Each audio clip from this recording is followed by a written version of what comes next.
আসসালামু আলাইকুম বন্ধুরা, আপনারা কেমন আছেন? আমি আলহামদুলিল্লাহ। আমি আজকে সুজির পুডিং বানাবো। এখানে আমি সুজি নিয়েছি 1/3 কাপ আর চিনি নিয়েছি 1/4 কাপ। চিনিটা দিয়ে আমি ক্যারামেল বানাবো। আর এই গ্লাসের 2 গ্লাস দুধ নিব। 1 গ্লাস আছে আর 1 গ্লাস নিব। আর এখানে আমি কাস্টার্ড পাউডার নিয়েছি। যে কাস্টার্ড পাউডারটা নিয়েছি, এখন আমি বানাবো। আগে ক্যারামেলটা করে নিই। আমি এখন চুলায় যাব। এখানে 3 চামচের মতো চিনি হবে, সাদা চিনিটা দিয়েছি।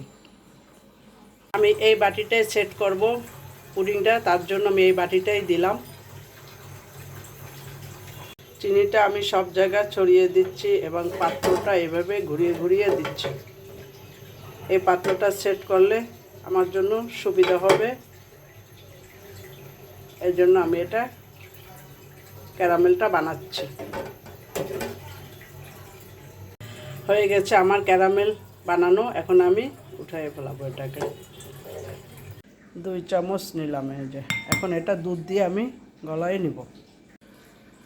দুধ দিলাম, দুধ দিয়ে আমি এটাকে গলায় নিচ্ছি।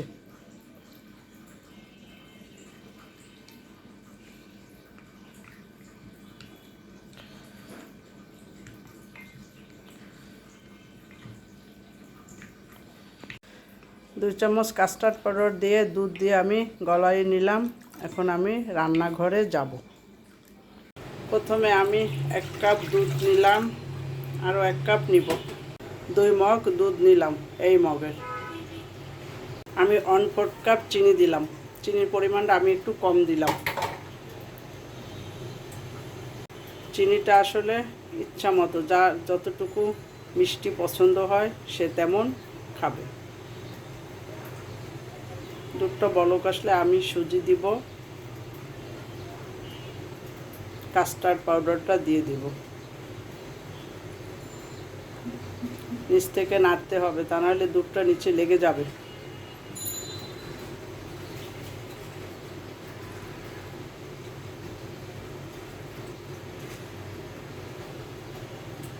দুধটা আমার ফুটে গেছে, এখন আমি 1/3 কাপ সুজি দিয়ে দিলাম। সাথে সাথে নাড়া দিতে হবে, তা নাহলে দলা পেকে যাবে। এবার দিয়ে দেব কাস্টার্ড। কাস্টার্ডটা আমি নাড়িয়ে নিচ্ছি। নাড়তে হবে যাতে দলা পেকে না যায়।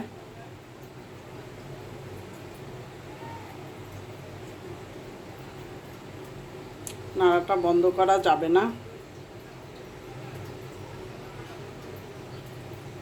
বাকিটুকু দিয়ে দিলাম। নাড়তে থাকতেছি, দলা পেকে যাবে, যার জন্য প্যাকেটের কাঁচা সুজিটা আমি দিয়েছি। ঘন হয়ে গেছে, এখন উঠাবো।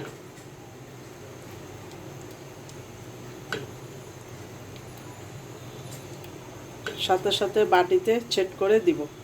চুলাটা অফ করে দিলাম। আমি এখন উঠাবো, যে একদম ঘন হয়ে গেছে। আমি এখন এই বাটিটা সেট করে নিব। বিসমিল্লাহ। বাটিটা সেট করে নিয়েছি। আমি একটু টাক দিয়ে ঠিক করে দিলাম। গরম ধরা যাচ্ছে না। এখানে আমি চুলায় পানিটা গরম দিয়ে দিচ্ছি। পানিটা ফুটে গেছে, এখন আমি আমার এই সুজির বাটিটা দিয়ে দিব। ঢাকনাটা দিয়ে ঢেকে দিলাম। ছিদ্রটা বন্ধ করে দিব। টিস্যু দিয়ে ছিদ্রটা বন্ধ করে দিলাম। এখন আমি 30 মিনিটের জন্য ঢেকে দিলাম। 30 মিনিট পরে আসব। হয়ে গেছে আমার পুডিংটা একদম পাক্কা। 30 মিনিট লেগেছে। এখন আমি উঠে ঠান্ডা করব। এখন আমি নর্মাল ফ্রিজে রাখবো 3 ঘন্টার জন্য। 3 ঘন্টা পর ফিরে আসলাম বন্ধুরা। এখন আমি এটাকে কাটি। কি অবস্থা! বিসমিল্লাহ।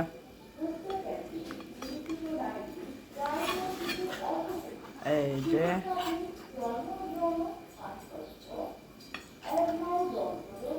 কত সুন্দর হয়েছে। হালুয়া স্টাইলের কাটতেছি আমি।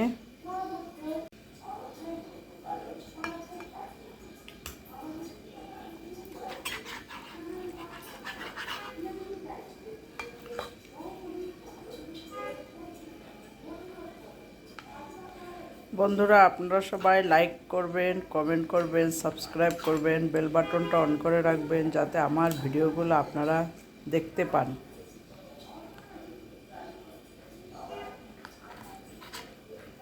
দেখেন কত সুন্দর হয়েছে। আমার তো খুবই ভালো লাগতেছে দেখে।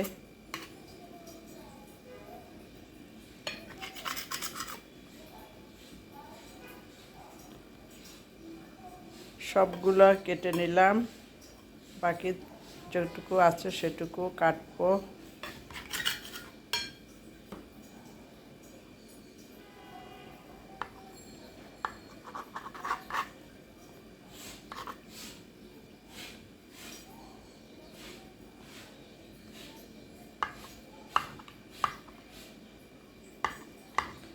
সবগুলো কেটে নিলাম বন্ধুরা, দেখেন কত সুন্দর হয়েছে, অনেক মজা হয়েছে। সবাই ভালো থাকেন বন্ধুরা, খোদা হাফেজ।